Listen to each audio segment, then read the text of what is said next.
نعم كلاكي يونيفورمز حزب دمجة تماسين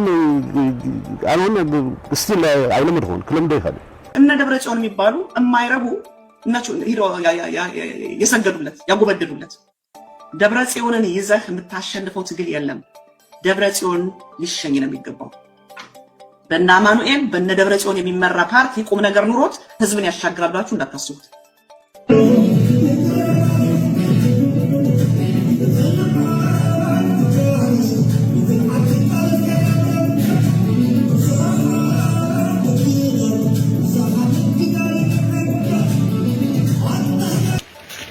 المخني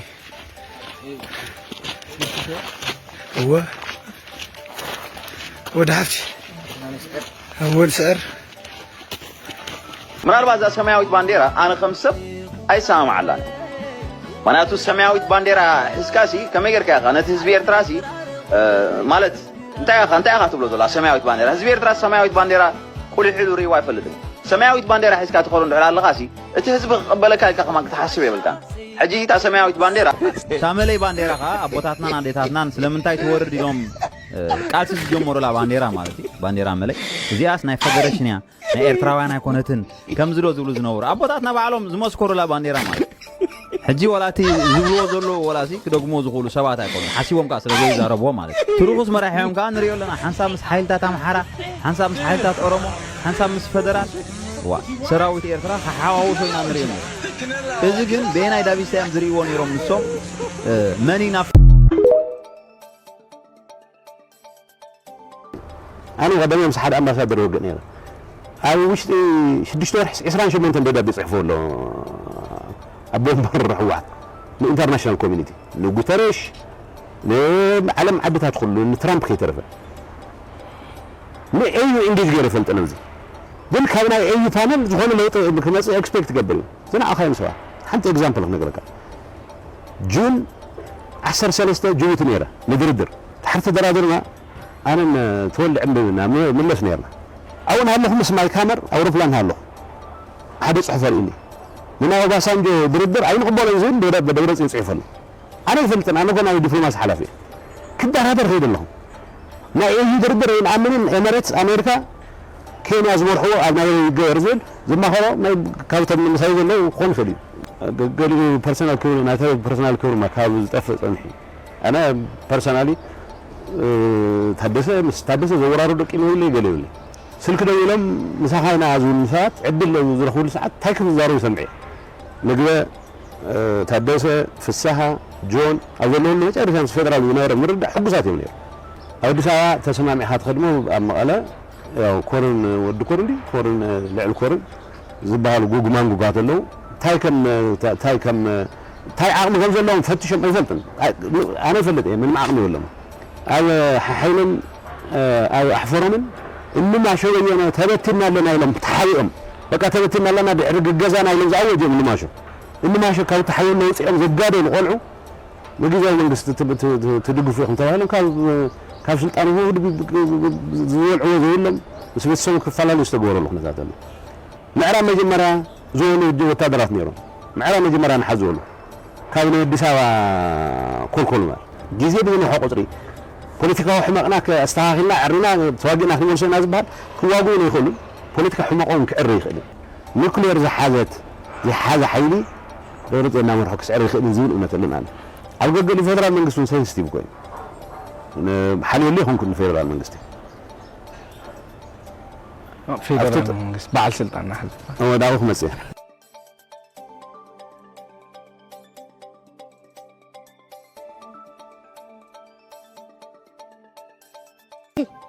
لولادكم بولو خزنا لولادكم بولو هنصا سمع حمد الله تداغاغمل تو وقع دما شيمات قناغو حتى نقليا لدقه تاريخ محداغغن انا واريوسم اصيافيو جوغان ليرم يوم ولدنا بزح فتيهم بزح عريقهم لدقه تمساسلهم لنور سبات حلفونغو اي حلف ليديو سب እንደ جوغان دمو يسمنيوي هنصا لمنتاي تاريخ تحدق سخا خزله كبرتي علي او زي ودي انيو الارترا زلو سلط بسمحارو سلطان مس اورما سلطان شطيرم زخدو رحقت زلالم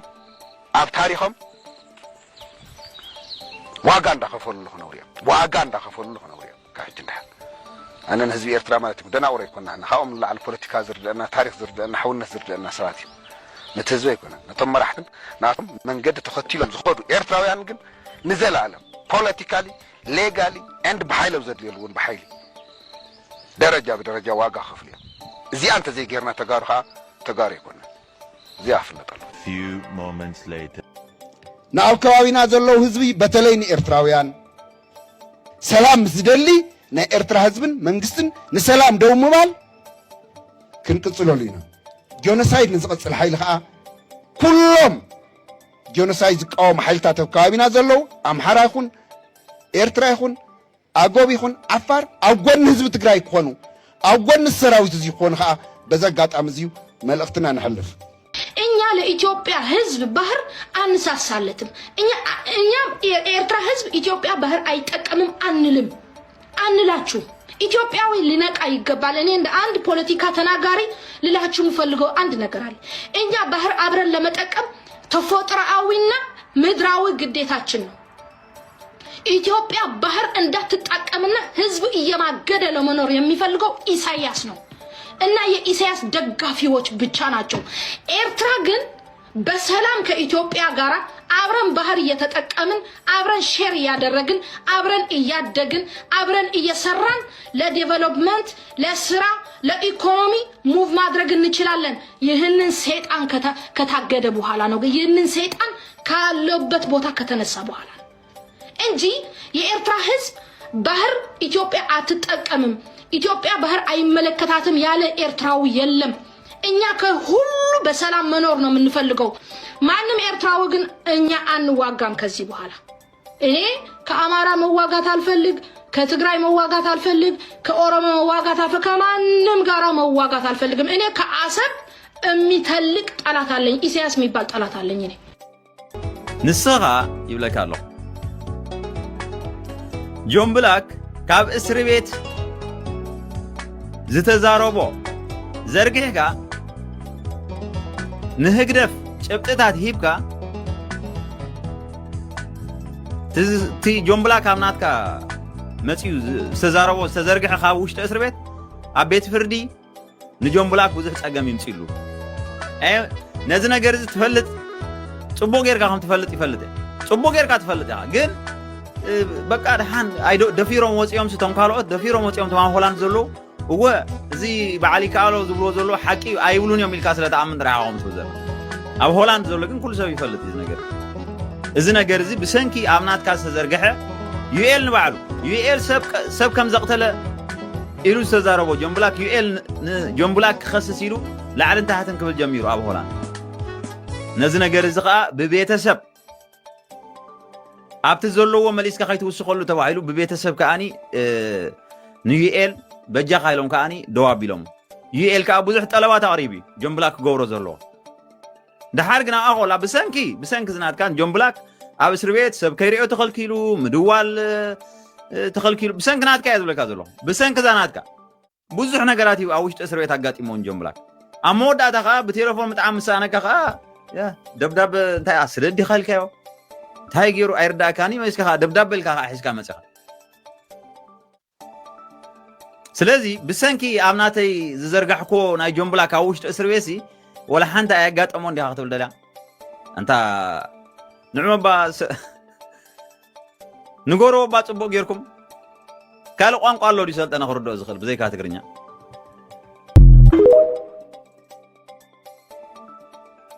إذا قبلكو بزعبة صمدون تزاريون لير أنا حزون حاوي دوري كولا زدلي كمزي غيرنا ينايدو من وكيل كاغير كاي صمدو مسكالي هاجر أليانس تكبر سي من وكيلو كاي من وكيل كاغير كاي نحن مال برينسيبل دخوينا نوجا زخونا بوليتيكينيا زخونا غازيتينيا زخونا أكتيفيست بدي يلوس صمدو غير مسكالي عدي مو جينوسايد فتصم اللي عدي أو قسل حزبي أو من الناسي أي جبرن حلفنت زوسد حتى تزخون منجستي يزغورا دهرك جبر كوينو في منجستي انت تاكتيكالي غورا انت استراتيجيك صمدو يغبر انت تحاوي غورا انت بجلصي غورا حلفنت زوسديو نايتو زي منجستي يزبل يزبا نات العالكا بدوم صغيركا صمدو غير ايه جن ኣብ ቆስሊ ህዝቢ ዕንጨይቲ ምእታዊ ስለዚ ጌጋ እዩ እሱ ንቡር ጌርካ ምሕላፍ እውን ትኽክል ኣይኮነን ውክልና ስለ ዘይብልኻ ማለት እዩ ገዛ ዓፂኻ ዕፃ ትግራይ ምውሳን ትኽክል ይኾን ጠበንጃ በትራ ቀሚጥኻ ንዓግጠመ ይበሃል ይልሰ ኣነ ጥራሕ እየ እሱ በትረ ኣሎ ንዓብ ሓሳብ ንረኣዳ ንዓብ ጠረጴዛ ንምፃእ ይበሃል እቲ ጠበንጃ ጀስ ካብ ጠበንጃ ነፃ ክንኾን ኢና እቲ ልምስረት ሰራዊት እንደገና ሰራዊት ትግራይ ክኸውን ክኽእል ኣሎ ሓደ ማሕበራዊ ሚድያ ሰባት ላዋረደ ተጋሩ ላንቋሸሸ ልውዕል ሰብኣይ ተኣሲሩ ሉ በቃ ንባዕለይ ሰጊየ ሰዲዶ እዮ ፖሊስ ኮ ሰጊየ ሰዲዶ እዮ ክበሃል ኮ ሰሚዕና ኮይና ባይ ትካል ለኣክል ሃምዚ ኣብ ልበሃል ዓዲ ሃመይ ጌርና ኢና ንውሕስና ብሄር ልብል ኣጀንዳ ሒዝና ክንመፅእ ንኽእል ፀገም ህዝቢ ትግራይ ላፈጠረ ልመፀ ራይት ናው ፀገም ባዕሉ ፀገም ኮይኑ ዘሎ ህወሓት ይቃለሶ ወይ ንሰከፎ ምንም ለሰኻኽ ነገር የብልና ይባል ኣንሕና ንፈልጣ ትግራይ ካብ ወልቃይት ክሳብ ራያ ዘላ ክልተ ኣብ ምዕራብ ትግራይ ዝኾነ ሓይል ኣሎ ኣብ ትግራይ ገበን ዝፈፀመ መንነቱ ዝኸሓደ እናተጋሩ ኣይኮነን ኣብ መቐለ ጊዜያዊ ምምሕዳር ኣሎ እዚኡ እናተጋሩ ኣይኮነን ኣብ ጥዑይ ዓዲ ድማ ዝኾነት መብራህቲ ተጥፊኦም እውን ስልጣን ይለብዩ ኣይኮነን ህዝቢ ኣጥፊእኻ ፍሪስካ ማለት እዩ ፅምዶ ምስ ካሊእ ሃገር ኣልያንስ ክትገብር መን ወኪሉካ እዩ መን ወኪልካ ኢኻ ጌርካ ህዝቢ ማለት ካድሪ ህወሓት ዓዲ ማለት ወይ ትግራይ ማለት ውድብ ህወሓት ካብኡ ወፃእ ምርኣይ ዝበሃል ነገር የለን ዘሎ ጊዜያዊ ምምሕዳር ምስ ህዝቢ ትግራይ ምንም ዓይነት ማሕበራዊ ውዕሊ ኣይብሉን ሓደ ሓቂ ኣብዚ እውን ዝጠሓስ ዘሎ ሕዚ ዝተመረፀ መንግስቲ ኣለና ድብ ትግራይ ሕጋዊ ዝተመረፀ መንግስቲ እኒአና ዶ ንኣብነት ናይ 2012 መረፃ ድሕሪ ፕሪቶርያ ኣብቂዓ እንድያ ግን ህወሓት ይሽቅጠላ ነይሩ ዝተመረፅኩ ሓያላት ኣፍሪሶምን እምበር ብዝብል እናተልዓልካ ብዶም ሰጊርካ ፀምዶ ገይረ እየ ግን ኣብ ቆስሊ ህዝቢ ዕንጨይቲ ምእታዊ ንሕና ህዝቢ ኢና ሰባት ኢና ኣነ ህወሓት ኣይኮንኩን ናይ ህወሓት ተቃዋሚ ግን ትግራዋይ ትግራይ ዝበሃል ዓዲ ድማ ዓደይ ይምልከተኒ ከምቲ ካድሪ ህወሓት ማዕረ ማለት ብጣዕሚ ዝገርም እዩ ኣብ ኩሎም መድረኻት ዝተመዛበለ ህዝብና በይኑ ይኹን ምሰብ ከከባቢኡ ዘሎ ህዝቢ ክነማይት ከለና ከም ውድብ ብዛዕባ ሽግሩ ብዛዕባ መከሩ ብዛዕባ ዝነብሮ ዘሎ ሕሱም ናብራ ይዛረብ እዩ ግን ንቅድም ውድበይ ተሃልወለ እዩ ናብ ቦታና ክንምለስ እውንስ ውድብና ተሃልወልና ኢሉ ኩሉ ግዜ ዝቐርብ እዚ ኣብ መንጎት ህዝብን ኣብ መንጎት ህዝብናን ኣብ መንጎ ህዝብናን ኣብ መንጎ ውድብናን ዘለዎ ምትእስሳር እዩ ዘርኢ ካብ ተመዛበልቲ ዝመፁስ ካብ ካሊእ ዝመፁስ ቅድሚ ኩሉ ውድብና ኢና ንደሊ ብዛዕባ ምምላስ ኣይኮናን ንሱ ኢና ንደሊ ነርና ግን ውድብ ክሓዝካ እንታ ውድብና ከዓ أول كوينا دكنا في ردينا مسؤول خفينا مبزي ودب تانكو ودب أبطلنا بدل السفر عتقوي دحنا وزع حد عم يعاود ولو نسي በኢትዮጵያና በኤርትራ መካከል ስላለው የሻከረ ግንኙነት የተናገረው አቶ ጌታቸው የኤርትራ መንግስት አቅሙን ስለሚያውቅ አስምሩባታው አቅሙን ስለሚያውቅ ጦርነት የመጀመርም ሆነ የመግጠም ምንም አይነት ሐሳብ የለውም። እቺን ስተነተኑ እቺንም ተንተኑ አቅሙን ያውቃል ገምግሟል አቅሙን ነው ያለው ጌታቸው ረዳ። ሙሉን ሂዱና አንብቡት እንግሊዘኛው ሪፖርተር ላይ ያለው። የኤርትራ ባለስልጣናት በኢትዮጵያ በኩል ስላለው ወታደራዊ እንቅስቃሴ ለምን ዝም እንዲሉት ሲጠየቁ ተጠየቀ ጌታቸው። ለምንድን ነው የኤርትራ ባለስልጣናት ስለ ኢትዮጵያ ወታደራዊ እንቅስቃሴ ለምን ዝም አሉ ብለው ተጠየቀ። ምክንያቱም የኢትዮጵያ ሰራዊት እንደምታውቁት አፋር ላይ ሰራዊቱን እያከማቸ ነው። ያው ወታደራዊ ጉዳይ ስለሆነ ወደ ዝርዝር አልገባም። አንዳንዶች አፋር እንደ ትግራይ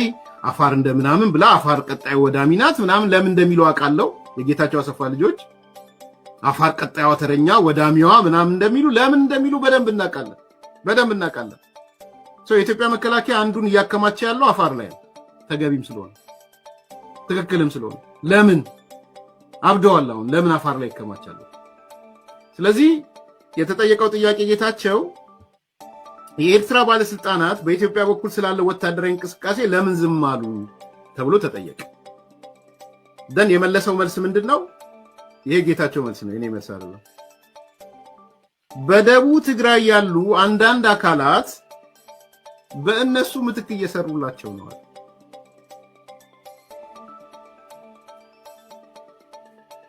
ይህም አዲስ ጦርነት ቢቀሰቀስ የሚጀመረው ከደቡብ ትግራይ ወይም ከሰሜን ወሎ ሊሆን ይችላል ብሎ ነው።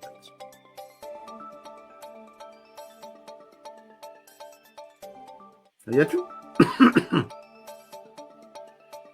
ስለዚህ እቺ በጣም ትልቅ ቅኔ ናት። በነገራችን ላይ በደቡብ ትግራይ ያሉ አንዳንድ አካላት በእነሱ ምትክ እየሰሩላቸው ነው። ስለዚህ ሻዕቢያን ወክሎ ቲፒኤልኤፍ እየሰራ ነው ያለው። እሱም ብቻ ብሎ አላቆመም። ጦርነት የሚነሳም ከሆነ ጦርነቱ ቢቀሰቀስ የሚጀመረው ቤት ነው አለ፣ በደቡብ ትግራይና በሰሜን ወሎ ነው። ይሄን በደንብ አስተውሉ ምን እያለ እንደሆነ ማለት ነው። አቶ ጌታቸው በቀደመ ፓርቲያቸው ህወሓትና በአሁኑ የክልል አስተዳዳሪ ጠንካራ ትችትም ሰርስረዋል። የክልሉ ገዢ ፓርቲ ህወሓት ማለት ነው ክልሉን ወደ ጦርነት ለመክተት እየሞከረ ነው። እኛ ግን ይህንን እንቅስቃሴ በማንኛውም መንገድ እናስቆማለን። ስለዚህ እኔ ብዙ ርቀት ትላንትናም ዝርዝር ነገር ስላነሳው ዲቴይል ነገሮች መሄድ አልፈልግም። ትልቁ ነጥብ ግን መከራከርም መወያየትም ካለብን አዎ የኤርትራ መንግስት እንደ መንግስት በራሱ ቁመና ጦርነት ሊያነሳ የሚችልበት እድል ጠባብ ነው። ይሄን የሚያደርገው ግን አቅም ስለሌለው፣ ስለዚህ ደግሞ አቅም ብቻ ሳይሆን ደግሞ በውክልና መዋጋት የሚፈልጋቸውን ሰዎች እያደረገ ነው። ያን ነው እየተናገረ አሉት። ቲፒኤልኤፎች አሉ በሰሜን ወሎና በደቡብ ትግራይ ጦርነት ለማስጀመር የሚሄድ ማለት ነው። ስለዚህ ይሄ ራሱን የቻለ ትልቅ ነገር ነው። በዛ ደረጃ እንድታዩት ፈልጋለሁ። እንግዲህ የኢሳያስ አፈወርቂ ደጋግመን እንዳነሳ ነው ኢሳያስ አፈወርቂ መውደቅ አለበት። የፊልድ ማርሻሉ ንግግር ማጠቃለያ የባህር በር ነው። የባህር በር አጀንዳ እንዲሳካ ኢሳያስ አፈወርቂ መውደቅ አለበት።